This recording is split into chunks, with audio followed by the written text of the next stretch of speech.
So you can kind of, you're just following that. So we go from about here to here, and we kind of avoid this area. If you do anything, it's just like light fingers. This is a great spot for lymph drainage.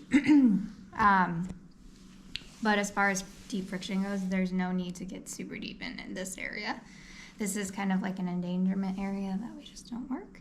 So just light up the neck. I like up here is very sensitive. A lot of massage therapists press really hard right here, but you can even break this bone. So you need to be very careful right here. I just do gentle little circles around it. I like to do little circles around the ear because we have so much tension around our ears, more than we like think.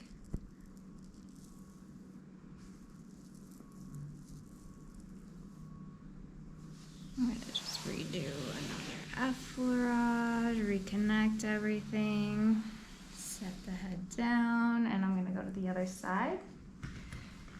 So I'm gonna add a little bit more cream now that it's starting to sink in a little bit. You may or may not get hair trying to be involved in your session, so I think it's always best if you do have a piece of hair bothering you, just stop and remove it and then go back to it. Otherwise you're just like constantly fighting it. See like that little piece of hair there?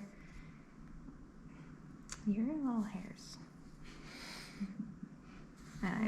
The curl, it's like, no, I will stay put. It really does, but it's okay. We'll make it work. And I took out a lot of hair with showering today, so. So you're just shedding now? Yeah. I shed pretty bad. I do too. You should see my shower after I wash my hair. I'm like, I could have. Yeah. Make a wig with this. Totally. All right, so we're gonna go up to the suboccipital, move the hair out of the way, and I'm gonna use my thumb. So they usually can handle a little bit more pressure back here, but let me know if it's too much. You're good. That's good? Okay. I'm gonna just ride it down.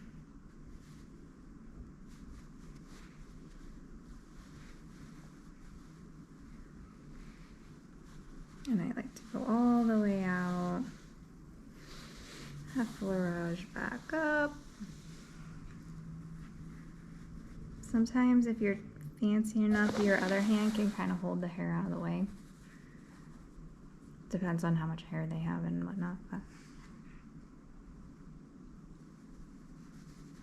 So on that area right there, we do 2. We go ahead and just do 3 on that one. Mm-hmm. You can do 3 on all of them. Okay. 3 is a good amount to just make it feel flowy. Sometimes even more on this one. This one's like an actually, like especially if they have headaches and stuff. This one is one that feels really good. I'm gonna come back in, do some circular friction up here on the skull.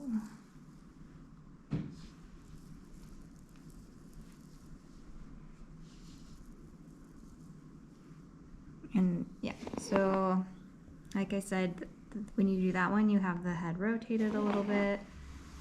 And then we're gonna bring it a little bit more neutral, still a little rotated. And now we're gonna go a little bit more towards the ear. Is that pressure okay? Mm-hmm. This one I go super slow, especially on the first pass. The first one is always the most tender.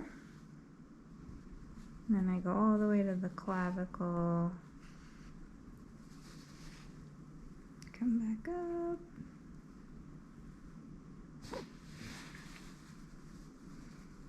Again. Typically in here you're not going to feel heartbeat because this is not the endangerment zone with the artery, but everyone's necks are so different that it might be that far back for some people. But really, I'm judging by the earlobe and just being more posterior to it.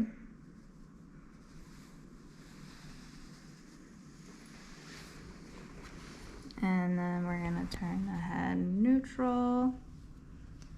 We're gonna come up to the front of the neck, feel the clavicle, find it, and then you're gonna follow using just your fingertips. And people with TMJ and clenching are gonna be extra tight in here. She could probably use jaw work. Effleurage down.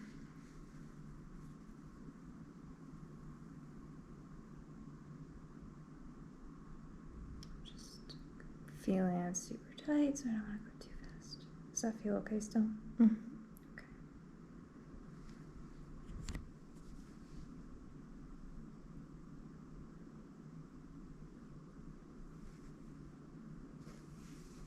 Effleurage.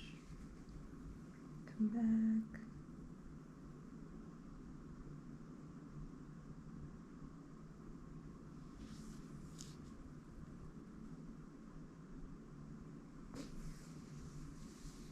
Alright, so I'm gonna effleurage back up the neck, set it down. Then we're gonna do just a little friction along the clavicle. I'm gonna use a little bit more cream now. If you use oil, you don't need to really apply as often. And if you use lotion, obviously, you need to apply more. So I'm just doing more petrissage. I also find like this kind of rocky motion helps integrate all the change we just did with all that neck release. Come up. I'm gonna just hold for a second at the suboccipital. Maybe put a little traction towards me if it feels okay. Sometimes you'll have people who move their head a lot. So what I like to say is to just let their head be heavy, or just let your head be heavy is probably the best. If you tell them to relax their neck, sometimes they don't even know what that means. So, so everyone's a little different. And then if they keep doing it, you can kind of maybe talk to them if they have like trauma or guarding in their neck, because then maybe a more gentle like head hold or something would be better to start. So I'm going to come to the sternum. I'm just inferior to the clavicle, and I'm going to start with my right, and I'm going to do, this is a little vibration with friction. So I'm just using these two fingers, and I'm following along the bottom of the clavicle. Is that pressure okay? A little bit less. That's better. Okay. So everyone's a little different on how tender they are in their pecs, but most of us are pretty tender. So effleurage back. Is that better? Mm-hmm.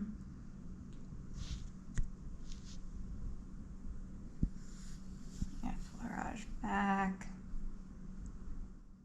You can do that 3 times, and then switch sides. Is that for sure? Yep.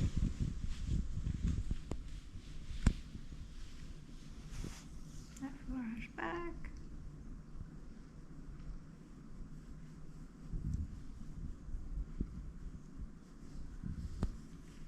We don't do a whole lot of vibration in these areas, just because you don't really want to shake the brain too much, as much fun as it sounds. And then I promise I won't expose you. If you want, I can put my arms on top. That's okay. I might when I start doing pec stuff. So the next one I'm gonna do is kind of like a little bit of a pinch along the clavicle, and I'm just gonna ride it. Is that pressure okay? Yep.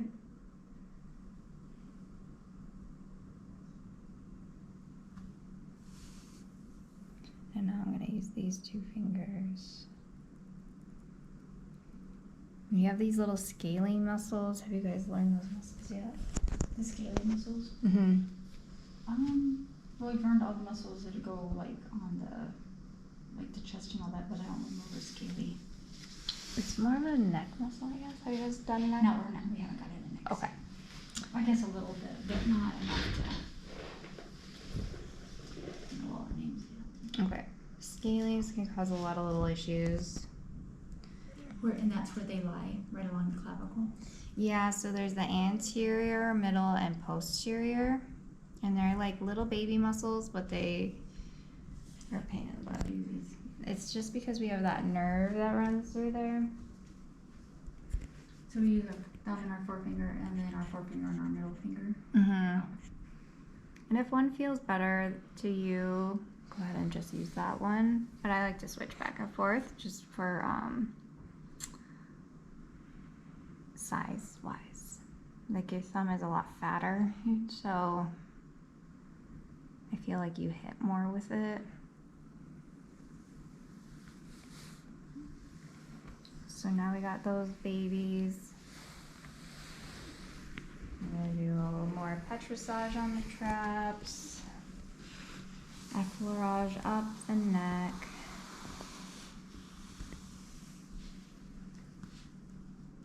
And just hold for a second.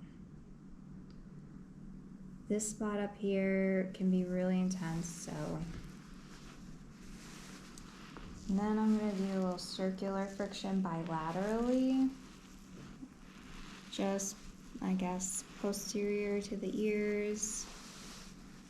This would be a good time to incorporate skull massage. Some people have really tender heads too.